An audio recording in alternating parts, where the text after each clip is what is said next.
Good afternoon, Stephen. Indeed, it is, them adding that call. It's definitely a tough call because, they represent entrepreneurs and small businesses, and it contributes around 14% to the country's GDP, representing, as I just said, 14 different sectors with a focus, of course, on putting entrepreneurs into business. So load shedding obviously being a huge stumbling block for all those different sectors that are represented under the organization. And for more insights on this, we are now joined by FASA CEO Fred Makgato. Thanks for joining us this afternoon, Fred. Thank you for inviting us. We appreciate the time.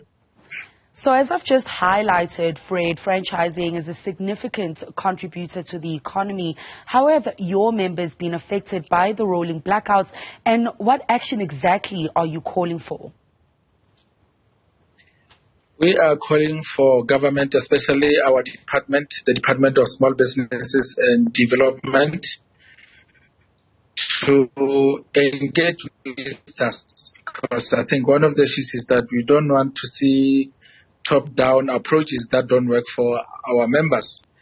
We are of the view that we are a critical role player.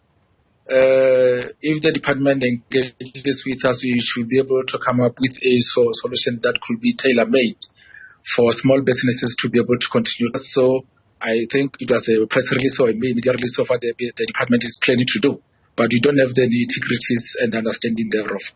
And I hope that load shedding doesn't affect you while we're having this conversation. It seems clear that the energy crisis will not be fully dealt with for at least the next 18 months.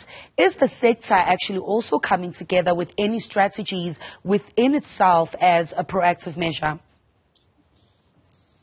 Currently, as you are aware, the only measures that are available are two or three. One will be using the inverters, which are not cheap. We have generators which consume much diesel, and the cost of buying the generator now have gone up because of the demand. The solar panels, highly expensive, and the solar panel cannot operate some of the equipment that are used by our members. So we are stuck between a hard place and a rock. And I think just as a follow-up to that question, there are those different levels to franchising, with some entrepreneurs owning one franchise while others own several. So what are the varying effects of load shedding there from a franchisor who maybe just has one establishment and some of those who might have 2 or 3 establishments that they need to take care of? It's very tough for a small franchisor. Because I remember the bottom line is what counts, what helps to sustain the business. We see the majority of them now, they are on the survival mode.